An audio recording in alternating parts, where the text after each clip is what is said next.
muy queridos, les concedes este honor. Adorarte y alabarte sea nuestra ocupación, que podamos proclamarte, Dios de nuestra salvación. Siempre seas alabado por tu inmensa caridad, oh gran Dios, y celebrado seas en la eternidad. Eres el Señor benigno que perdona con amor. De tus hijos eres digno que te ofrezcan el honor. Amén. Por mucho tiempo hemos escuchado de la venida de nuestro gran Rey, y muchos son los que han descansado en esta bendita esperanza también. Pero hoy podemos ver las señales que muestran que Cristo muy pronto vendrá.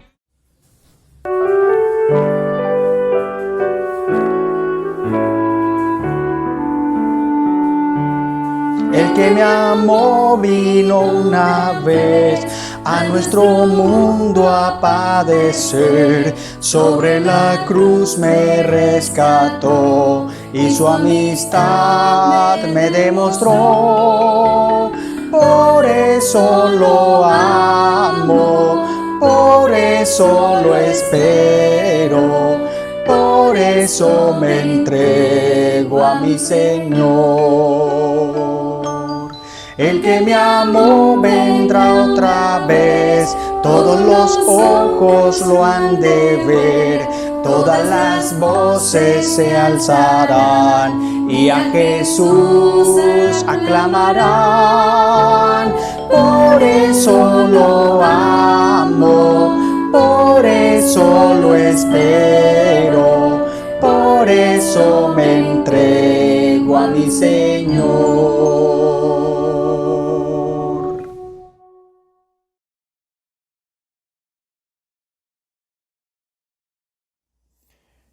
¿Qué tal, hermanos? Un cordial saludo. Les saludo desde Colombia. Llegamos bien, estamos bien y espero que ustedes también se encuentren en las mismas condiciones. Vamos a orar para iniciar. Bondadoso Dios, muchísimas gracias por el día que nos permites disfrutar. En esta mañana queremos invitarte para que nos instruyas a través de tu Espíritu mediante el análisis de algún pasaje del texto bíblico. Dirígenos pues para la comprensión adecuada del tema, por Jesús. Amén. Esta mañana vamos a hablar de un tema que he titulado Ataque a la fortaleza de Dios y que está basado en el capítulo 27 y el versículo 5 del libro de Isaías, lectura esta que nos sirvió como introducción a la reflexión del día de hoy. ¿Por qué le he dado el nombre Ataque a la fortaleza de Dios a un tema que está enmarcado en la doctrina del santuario? Cuando nosotros hablamos de santuario, casi siempre pensamos, estoy haciendo una presuposición anticipada, pero casi siempre hablamos o pensamos del santuario de Moisés. Por supuesto que el santuario de Moisés es el referente número uno aquí, pero también nos imaginamos el santuario celestial. Esta reflexión está dividida en 8 momentos y vamos a ver cómo, a través del tiempo, todo lo que tenga algún olor a santuario, algún vínculo con el santuario, va a sufrir los ataques por parte del enemigo. Vamos a comenzar con el primer ataque, ataque al santuario celestial. Según Isaías, el capítulo 14, el versículo 12 al 14, encontramos de que Lucifer, allá en las cortes celestiales, en la misma presencia de Dios, en el santuario original del cielo, lanza un ataque. ¿Contra quién? Contra el gobierno de Dios. La pretensión de Lucifer fue ser como Dios. Eso nos lo dice Isaías 14, versículo 12 al 14. Quiso ser como Dios.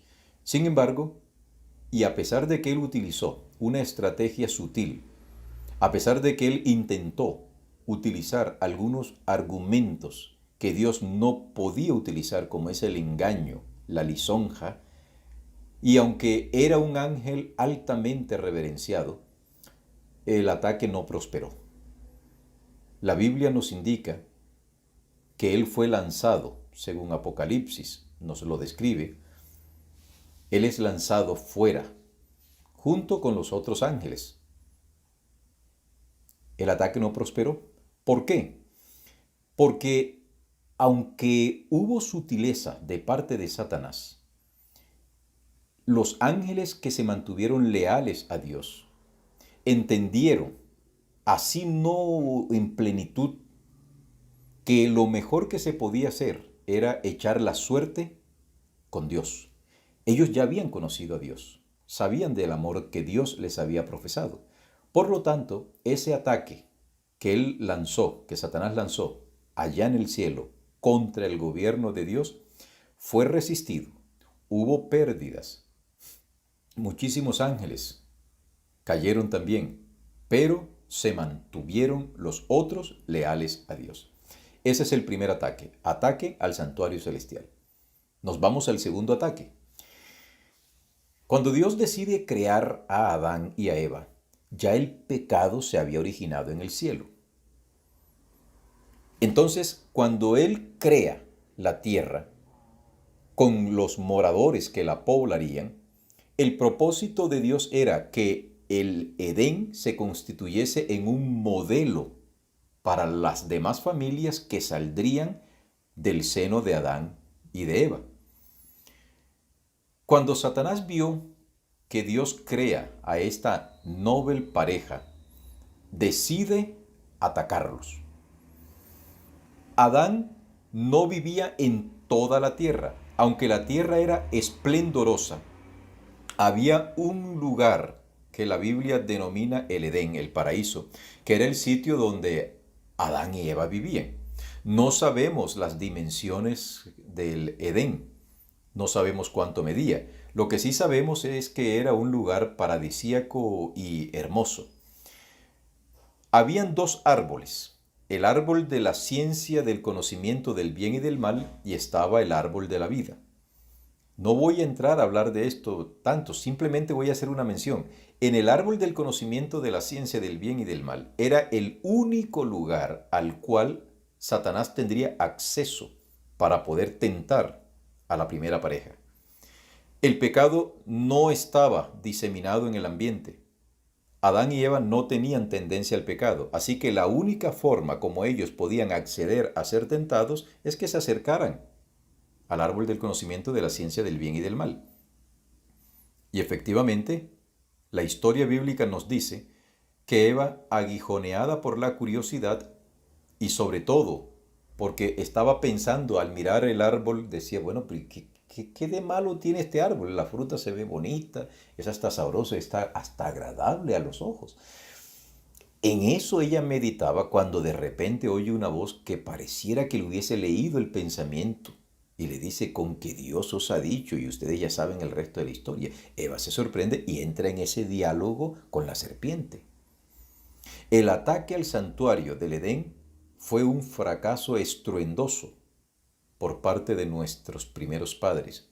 La historia bíblica y las experiencias nuestras nos indican que ese ataque no fue resistido y Satanás se apropió no solamente del santuario del Edén, sino que se apropió de toda la tierra y se constituyó en el príncipe de este mundo.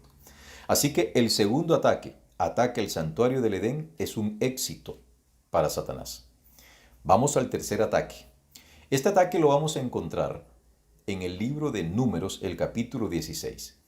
Ya el santuario de Moisés estaba armado.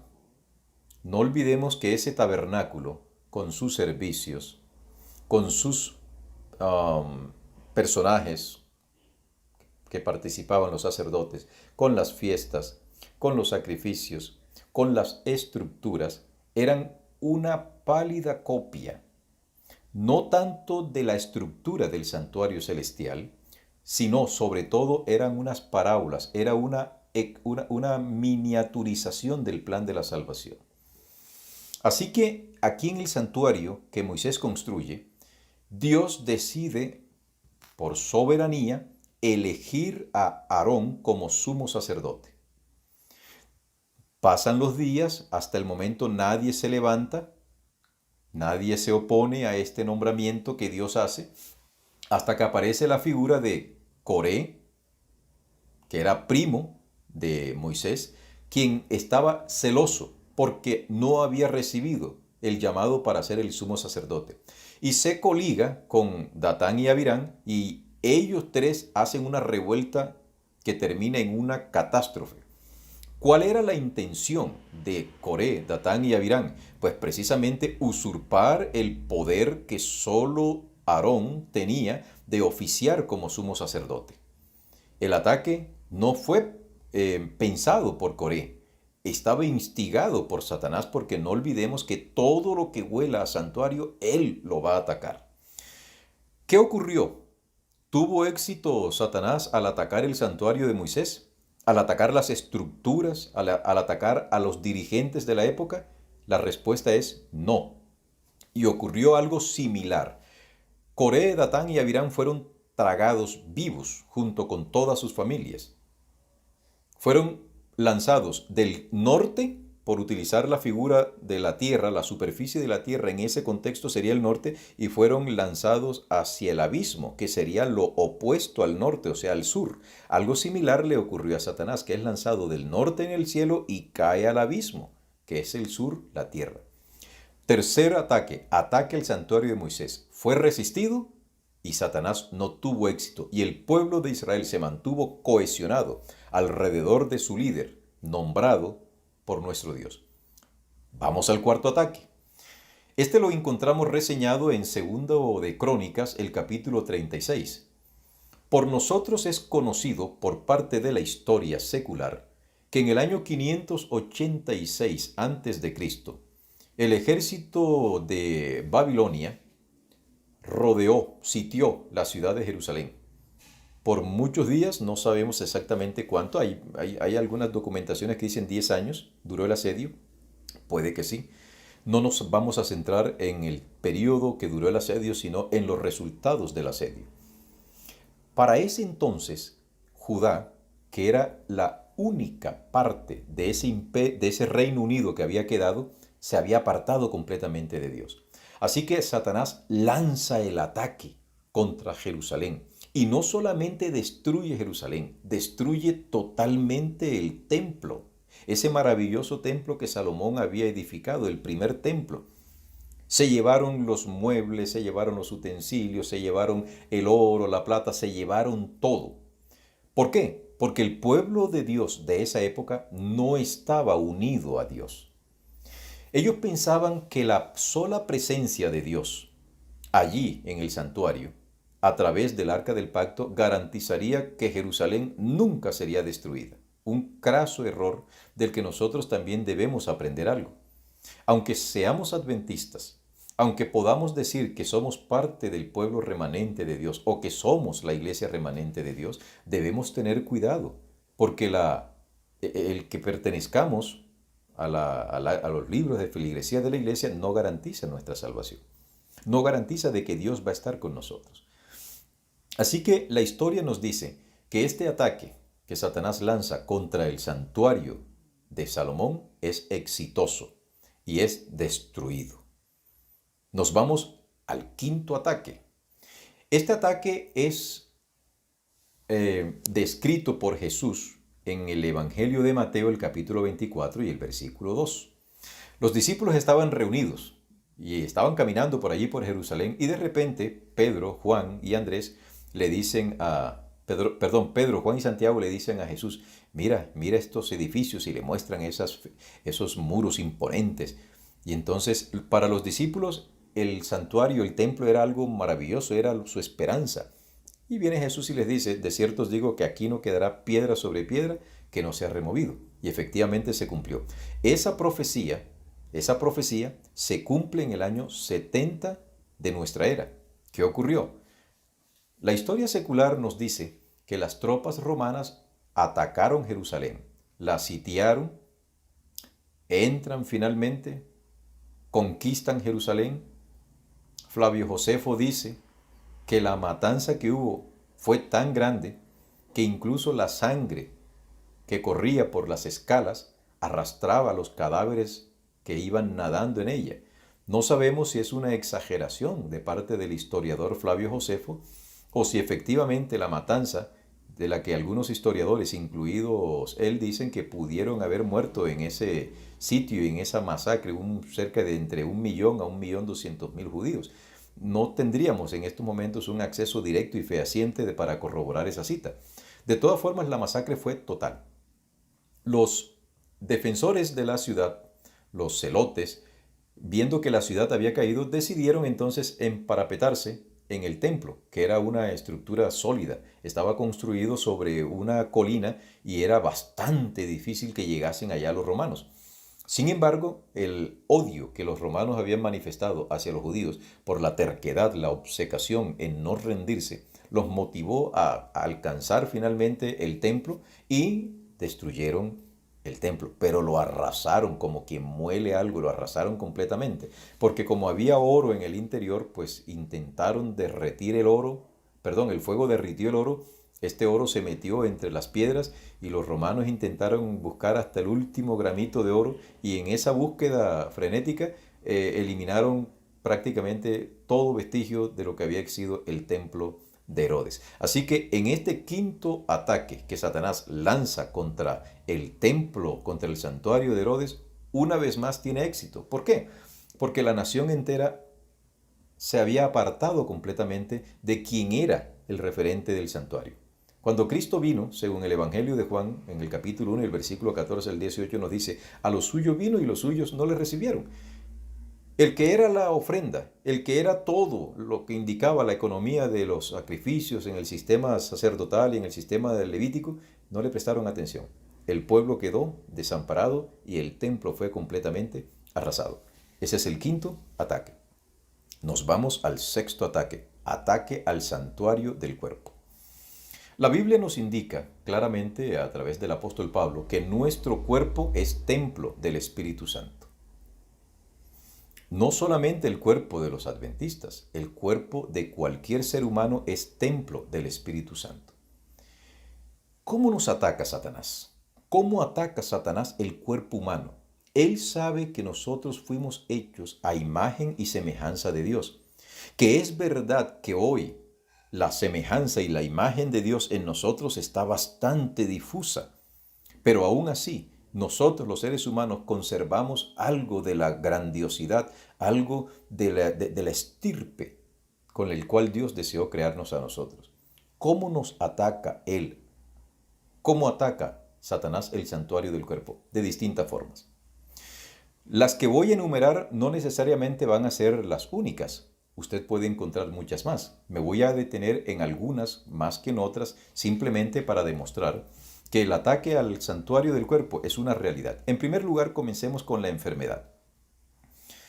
Hay algunos creyentes que consideran que es Dios quien enferma. Y a veces en nuestras expresiones decimos, Señor, ¿pero por qué nos pasa esto? Dios mío, tú enviaste esto. Hermanos, Dios no manda ninguna enfermedad. Él no manda ninguna enfermedad. Simplemente Él permite que cuando uno de nosotros empezamos a hacer mal uso de las leyes que Él nos ha dado, cuando nosotros empezamos a hacer un mal uso de la alimentación, el resultado es que nos enfermamos, pero esa enfermedad no la manda Dios. Los virus, por ejemplo, este virus que hoy está azotando a la humanidad y que, como alguien decía, en los inicios de esta pandemia, el COVID eran números, eran datos, estadísticas, pero poco a poco el COVID empezó a tener rostro, el rostro de un amigo, el rostro de un familiar, etc. Una de las tristezas más grandes que me llevé llegando aquí a Colombia. Llamo a un amigo íntimo mío, Omar El Neser, lo digo a título personal porque es mi mejor amigo. Yo lo llamo y le pregunto cómo está él y él me responde que estaba mal y entonces me dice que tenía COVID y que desde el 1 de junio estaba así y que el otro amigo mío, Eduardo Rojano, estaba también en cuidados intensivos. En menos de 2 días, nuestro querido amigo Eduardo se murió. A mí me dolió ¿Cómo era posible que ahora tenía rostro? Ahora mis padres también están con esa situación. Otras personas están con la misma situación. Ya el COVID tiene rostros de familiares, hermanos y amigos. ¿Quién envió ese virus? Dios no crea eso. Dios no crea nada malo, ni plantas venenosas, ni plantas tóxicas, ni plantas espinosas. Nada de eso lo creó Dios. Pero Satanás sí puede crear eso. El virus se mueve en el umbral. Ni está vivo ni está muerto. Necesita un ser vivo para poder replicarse. Y esto es lo que está ocurriendo en la actualidad. ¿Puede un cristiano enfermarse siendo un cristiano ejemplar? Pregúntenle a Job. ¿Quién enfermó a Job? ¿Fue Dios? No, sabemos que fue Satanás. Job atacó el santuario del cuerpo de Job. Satanás, atacó el santuario del cuerpo de Job y su intención era matarlo, pero Dios no se lo permitió. Otro personaje muy ilustre que recibió un ataque severo, casi en las postrimerías de su vida, fue Eliseo. Ese gran profeta de Dios, ese hombre que hizo milagros portentosos, se enfermó de una enfermedad grave y que por lo que indica el texto bíblico parece que duró mucho tiempo sufriendo. ¿Por qué? ¿Es que acaso Eliseo era malo? ¿Acaso Eliseo violó las leyes de la salud? No. Mientras estemos en este mundo, Satanás nos atacará. Incluso si tenemos buen cumplimiento de las leyes de la alimentación. Hace algunos años, acá en la universidad donde yo trabajaba, acá en la UNAC, había un pastor que era un hombre muy correcto en su salud, en sus hábitos alimenticios, estrictamente vegetariano, con normas higiénicas muy adecuadas, un hombre consagrado, un hombre entregado a las cosas de Dios, y de repente salió con un cáncer que en menos de 2 meses se lo llevó. ¿Es que ese pastor no tenía confianza en Dios? No, hermanos. Ni usted ni yo nos podemos librar de que Satanás decida atacarnos. Pero bendito sea Dios. Aunque Él decida atacarnos, Él no nos puede atacar. Simplemente lo voy a atacar porque yo quiero. No, si Dios considera que es necesario y que es pertinente, que si ese ataque va a contribuir en la formación espiritual mía, Él o tuya, Él lo va a permitir. De resto, no, porque Satanás no hace lo que le dé la gana. Satanás hace lo que Dios le permite para el logro de los objetivos finales de Dios. En cuanto al ataque al santuario del cuerpo, vamos a encontrar al apóstol Pablo también. Fue atacado. Él dice que tenía un aguijón en la carne. No sabemos. Lo que se diga de allí son meras especulaciones. Pero lo cierto es que el apóstol Pablo dice que su cuerpo también fue objeto del ataque de Satanás. Eso en cuanto a la salud. ¿Qué decir en cuanto a la destrucción del cuerpo? ¿Cómo es posible que hoy tantos jóvenes decidan horadarse las orejas, la nariz, las frentes, la lengua, los labios, se tatúan que parecen cosas impresionantes, destruyendo la majestad de este cuerpo con el cual Dios nos creó? Vamos a un tercer aspecto, las posesiones demoníacas. ¿Cuántas veces nosotros vemos personas que han sido poseídas, son liberadas, pero posteriormente vuelven a recaer? Una advertencia que yo hago desde este sermón es: tengan mucho cuidado de no estar abriéndole las puertas a Satanás utilizando algunas músicas, terapias, alternativas de salud, meditaciones, el yoga, la reflexología, que algunos dicen que eso da. Eso es bueno, la homeopatía y otras cosas por el estilo. No abramos las puertas al enemigo, que él no espera de mucho para poseer tu mente también. Así que en este sexto ataque, el éxito del ataque dependerá de ti. Dependerá de mí en muchos sentidos. Es cierto que nos podemos enfermar. Es cierto que nos vamos a enfermar. Es cierto que nos hemos enfermado. Pero nuestra vida está en la mano de Dios. Y aunque, como dijo Job, aunque estemos enfermos, Job dijo algo: aunque me matare, en él confiaré. Job prevaleció, a pesar de que lo atacó Satanás fuertemente. Eliseo prevaleció, Pablo prevaleció, a pesar de sus enfermedades. Nosotros también tenemos que afrontar esta misma situación con altruismo, con gallardía, con dignidad. No sacrificar jamás nuestros principios, simplemente porque nos vemos enfermos. Sabemos que cuando estamos enfermos nuestra fe decae. Eso es una gran realidad.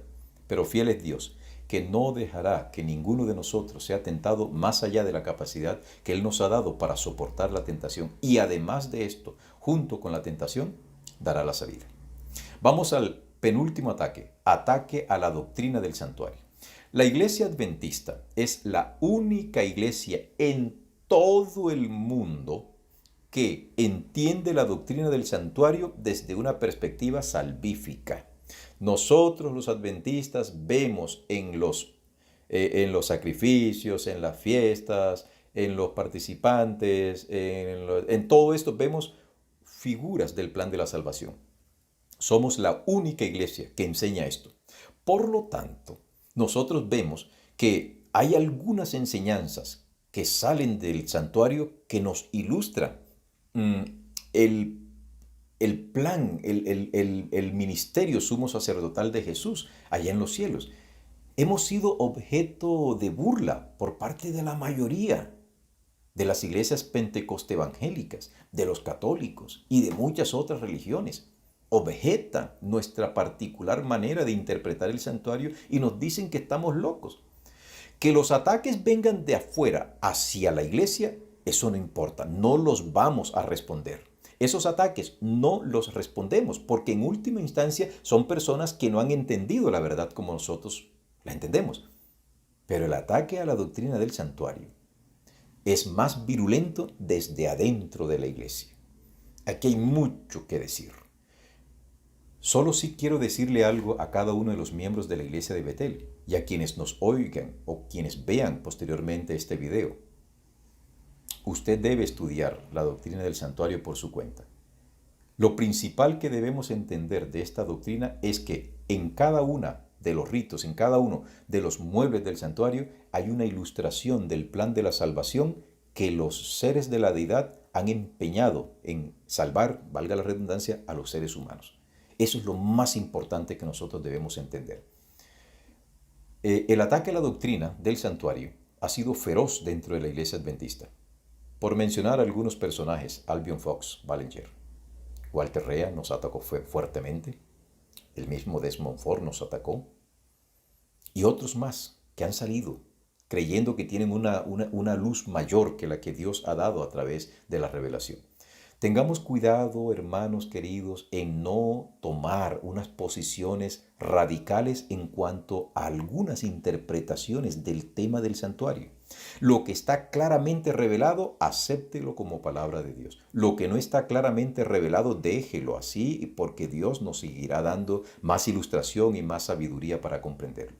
Pero en estos momentos, lo más importante de la doctrina del santuario es que usted sepa que allá en el cielo hay un sumo sacerdote que está intercediendo en favor tuyo y en favor mío y que perdona nuestros pecados y que está próximo a venir para recogerte a ti y llevarnos a vivir con él.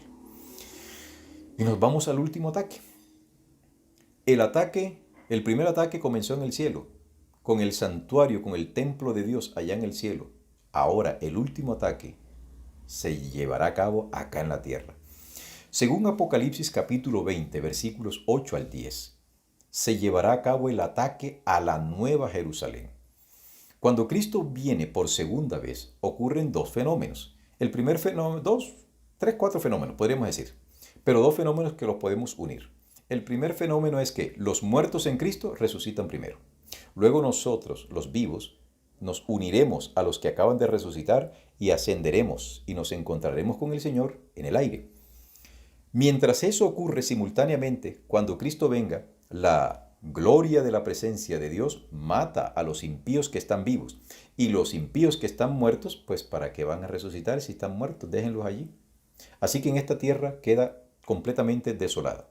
Los redimidos suben al cielo, pasan 1000 años allá, evalúan los resultados, las investigaciones. Cada uno se pregunta por qué mi familiar no está acá. Bueno, ahora se dan cuenta del por qué no está y dice, sí, tenía toda la razón el Señor. Cristo desciende ahora con la Nueva Jerusalén, se asienta en la tierra y resucita a todos los impíos para que se lleve a cabo el juicio final. Cuando Satanás ve que todos esos impíos han resucitado, la Biblia lo identifica como se siente libre de las cadenas, sale a engañar a Gog y a Magog, según dice Apocalipsis versículo 8 al 10. O sea, sale a engañar a toda la gente diciendo, yo te resucité. Ustedes están viendo esa ciudad nos pertenece y nosotros podemos conquistarlas. Y entonces deciden a crear muchas armas, lo que significa que va a durar un buen tiempo la ciudad aquí antes de que finalmente Satanás intente conquistarla. Y finalmente, cuando ya está todo listo y da la orden para el asalto, imagínense ustedes, los seres humanos peleando contra Dios. Dios decide ponerle un punto final. El trono blanco aparece. Y Cristo se les aparece a todos. Y todos quedan como en visión mirándolo. Ese ataque no fructifica. ¿Por qué? Porque fuego de Dios sale y destruye a Satanás. Destruye la raíz y destruye la rama completamente. ¿En qué quedó finalmente los ataques de Satanás? En una destrucción absoluta. Pero sí quiero llamarte la atención a algo. Hoy nosotros estamos vivos. Y tú eres y yo somos objetos constantes del ataque del diablo de distintas formas. Ojalá y Dios nos permita tener la percepción espiritual para saber cuándo somos atacados por Satanás. Que tengamos lucidez mental para poder discernir entre el bien y el mal. Que podamos discernir los espíritus con los que las personas llegan a nuestro alrededor para tratar de envolvernos o de cambiar nuestra forma de pensar. Hermanos, tenemos un cielo que ganar y un infierno que evitar. Ataque la fortaleza de Dios. ¿Alguien se siente atacado? Dice Dios, ¿forzará alguien mi fortaleza? Haga paz conmigo, sí, haga paz con Dios. Que en esta mañana y en este día tú puedas echar tu suerte con el Dios del cielo, sabiendo que en Él hay fortaleza. Nadie puede destruir a ningún hijo de Dios que se refugia confiado en los brazos del Altísimo. Como dice el Salmo, el que mora a la sombra del Omnipotente, esa persona está segura. No sé si tú quieras en esta mañana, querido, entregarte a los brazos de Dios. Mientras todo en esta tierra parece inestable, hay seguridad en la fortaleza de Dios. Dios está en su santo templo. Dios reina. Dios está al control de tu vida, de mi vida y del mundo y del universo. Qué bueno que nosotros podamos tener la confianza en ese maravilloso Dios que nos ha considerado dignos de pertenecer a la familia celestial. Dios quiera que en el día de hoy tú puedas decirle, Señor, aquí estoy yo. Quiero entrar en paz contigo para que tu fortaleza sea inexpugnable mientras yo estoy en esta tierra. Que Dios te bendiga y te otorgue un resto de un sábado bendecido bajo la protección de Dios.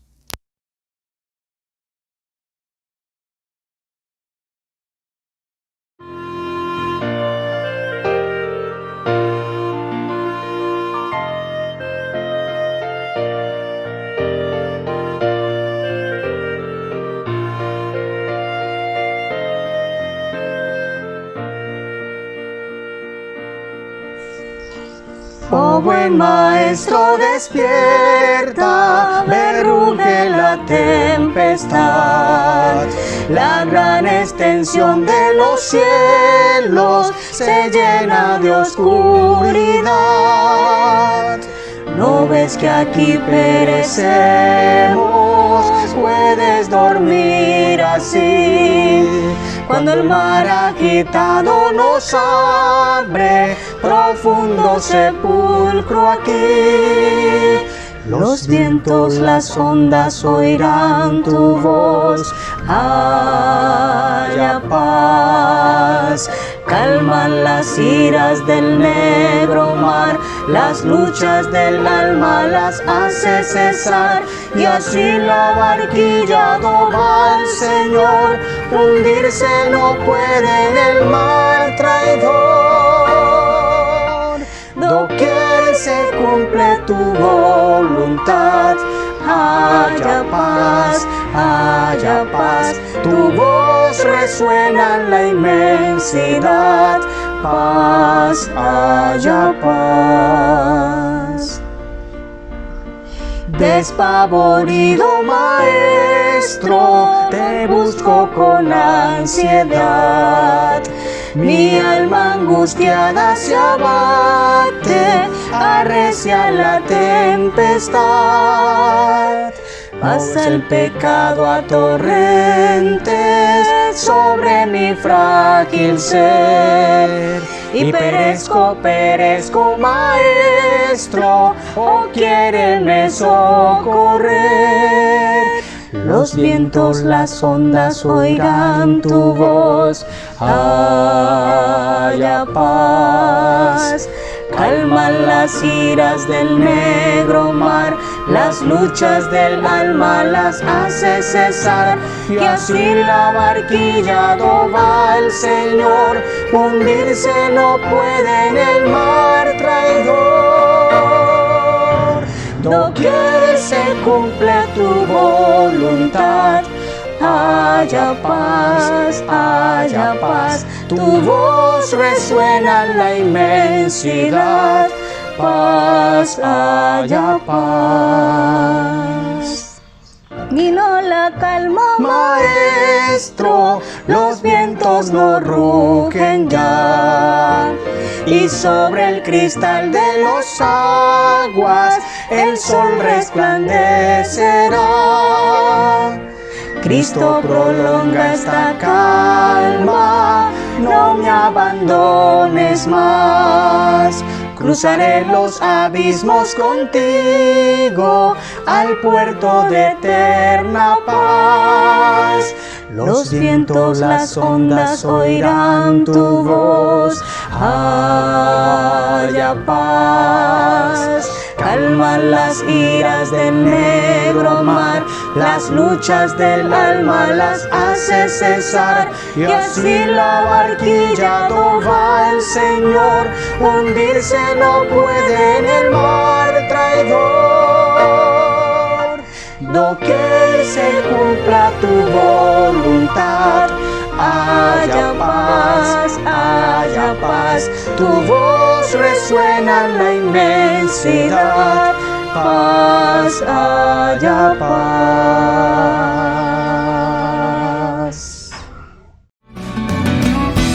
Por mucho tiempo hemos escuchado de la venida de nuestro gran Rey, y muchos son los que han descansado en esta bendita esperanza también.